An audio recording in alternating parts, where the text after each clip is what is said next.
A jury in Hamilton, Ontario has acquitted Peter Khill in the shooting death of an unarmed Indigenous man. The CBC's Dan Takema joins me live from Hamilton. So Dan, walk us through this case and why it's been so closely watched. Well, Andrew, it's a case that's been closely watched for the reasons you mentioned there. One, the fact that Jon Styres, was unarmed at the time he was killed.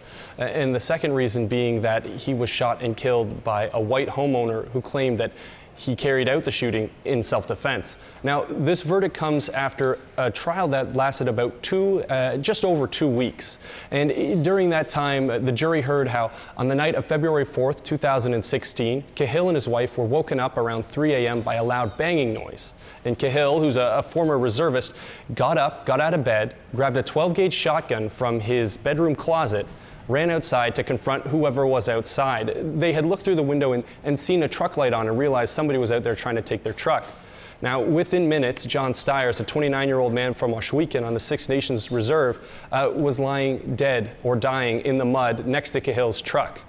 The Crown in the case argued that all of this could have been avoided, that Jon Styres could still be alive today if Peter Khill had simply stayed in the house, picked up the phone, and called 911.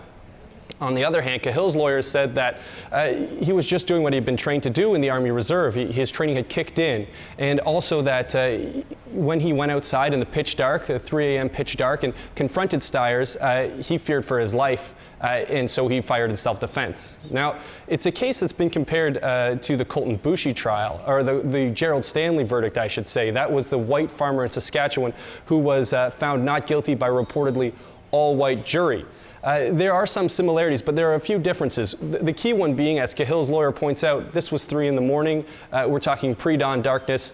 There's no way Khill, in the split second that the shooting happened, could have seen Jon Styres and realized he was Indigenous and shot him for that reason. Now, the other difference is that unlike the Stanley case, in this case, every potential juror, before they were added to the 12 members of the jury, was asked whether or not the fact that the victim was Indigenous and the accused white could impact how they viewed evidence. So you were in the court when the not guilty verdict was read out. Describe what that was like. It was an emotional scene. There have been a lot of supporters on both sides of the trial throughout, and as soon as the verdict came out, there were gasps across the courtroom. On Styres' side, the wife of his 2 children got up. She was sobbing and had to be led out by 2 women, actually held up by 2 women who had "Justice for John" printed on their T-shirts.